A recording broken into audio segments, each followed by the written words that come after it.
पुनर्विवाह। मनु, तुम तो सुहाग रात के मामले में अनुभवी हो, अपन तो इस मामले में बिल्कुल अनाड़ी हैं।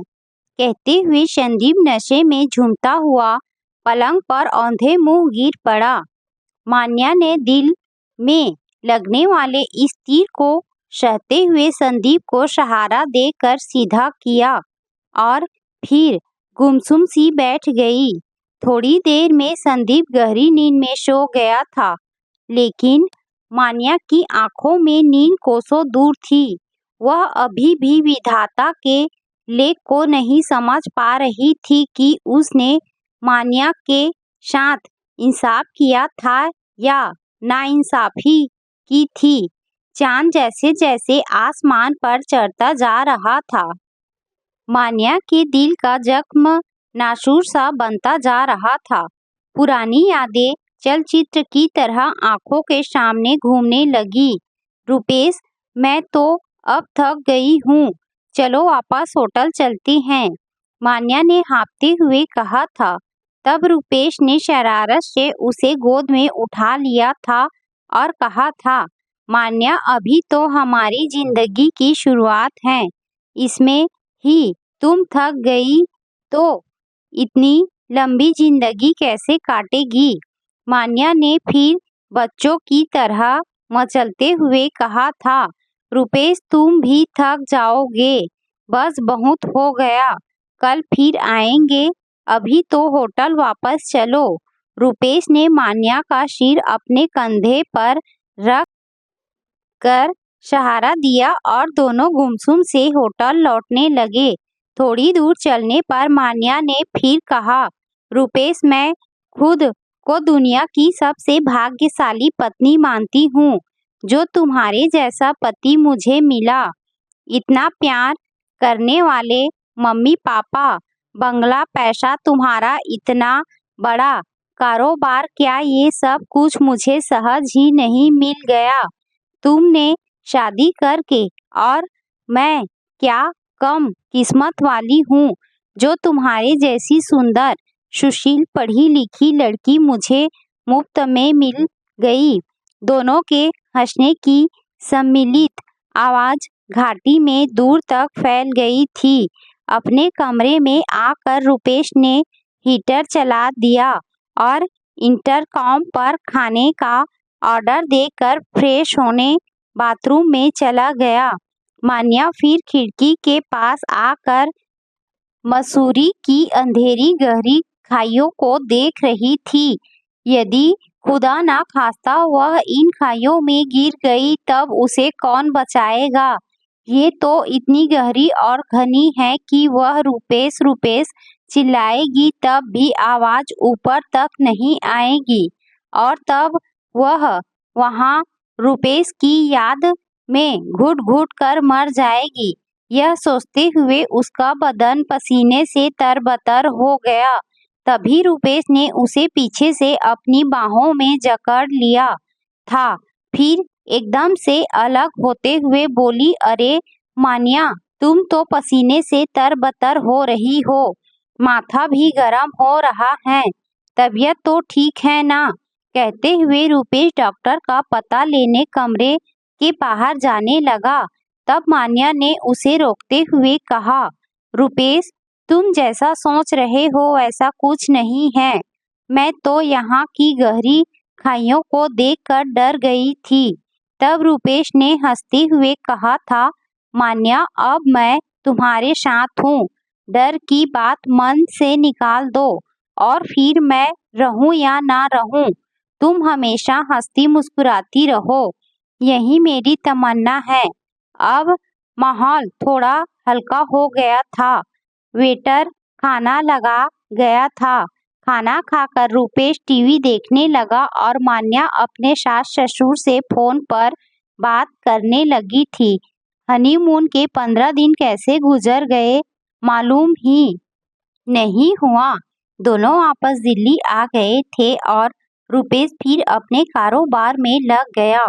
दोनों ने अपनी आपसी सहमति से 5 साल तक घर में कोई मेहमान नहीं लाने की योजना बनाई थी।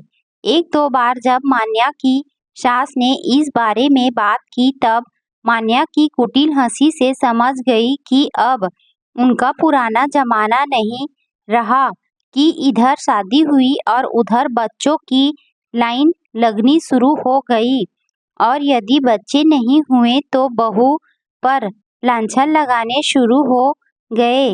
चांद अब उतार पर आ गया था, लेकिन मान्या की पथराई सी निगाहें बंद कमरे की दीवारों पर कुछ पढ़ने की कोशिश कर रही थी। जीवन कितना क्षणभंगुर है, इसका एहसास उसे तब हुआ।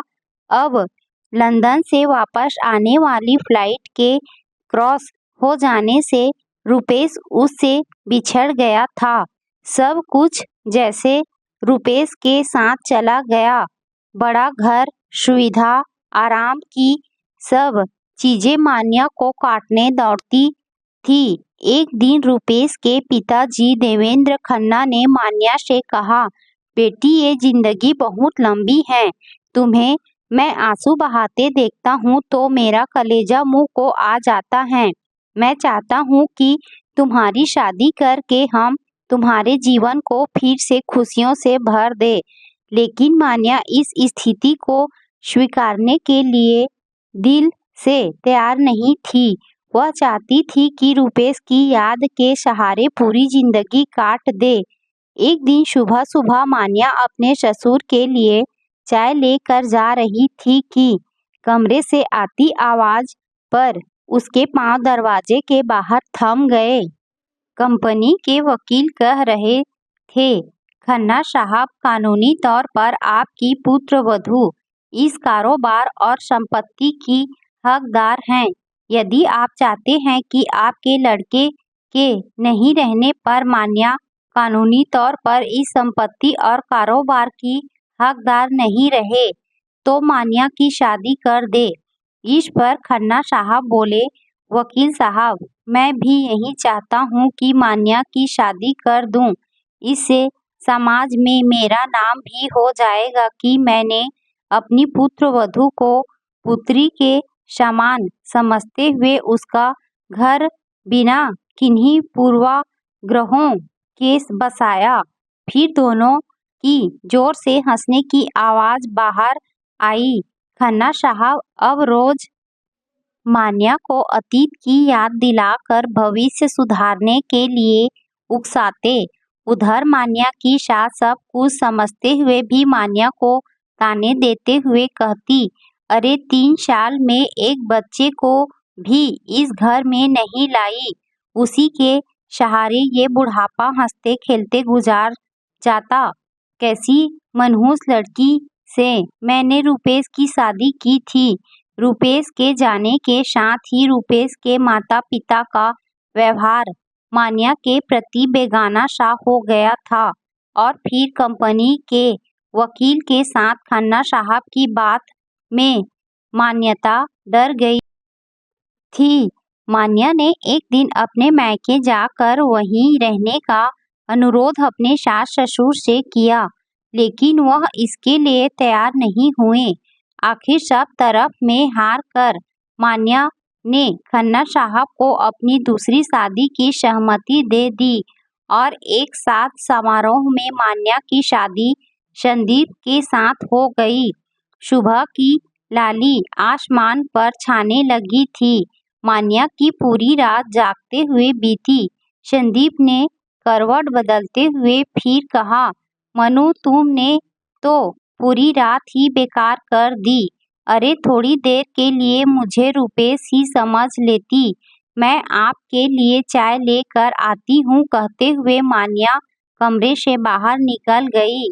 मान्या अभी किचन में जाकर चाय के लिए पानी गैस पर चढ़ाया ही था कि उसे संदीप की माँ की आवाज सुनाई दी, अरे उस घर भले ही तू कुछ भी करती हो, उससे मुझे मतलब नहीं, लेकिन इस घर में तुझे नहा धोकर ही किचन में आना होगा। बिना किसी प्रतिवाद के मान्या ने उनकी बात मान ली थी। संदीप तैयार होकर ऑफिस चला गया। दोपहर को उसकी कुछ सहेलियां मिलने आई। उनमें से तुली ने मान्या से कहा, मान्या तू कुछ भी कह, तू है किस्मत वाली। पहले रुपेश था और अब संदीप। सच में हम तो एक से ही बंधे हैं। मान्या ने महसूस किया कि वह जहाँ से गुजरती है लोगों की अजीब सी निगाहों का सामना करना पड़ता है। उसे एहसास होने लगा कि पुनर्विवाह एक दो धारी तलवार की तरह है। लोग इसका एक पहलू देखते हैं, लेकिन दूसरा पहलू जिसे नारी भुगतती है उसकी तरफ किसी का ध्यान नहीं जाता। अतीत, वर्तमान और भविष्य के चक्रव्यूह में नारी फंस जाती है। एक बार रात में संदीप अपने दोस्तों के साथ बैठा बात कर रहा था।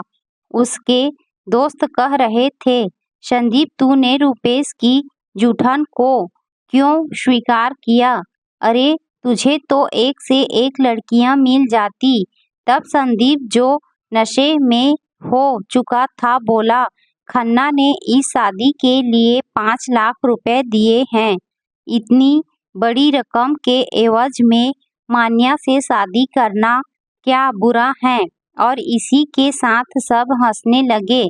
अब तक मान्या सभी पहलुओं से परिचित हो चुकी थी। समय अबाध गति से गुजर रहा था। मान्या जितनी सामान्य होने की कोशिश करती, रोज ही कोई न कोई ऐसी घटना घट ही जाती जिससे उसके अहम को चोट पहुंचती थी।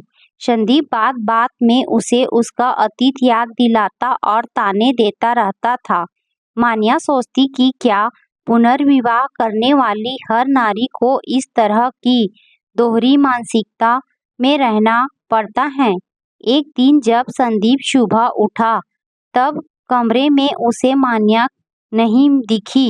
बिस्तर पर एक चिट्ठी रखी थी जिसमें मान्या ने लिखा था, संदीप शायद पुनर्विवाह नारी के लिए एक दुखद पहलू ही है।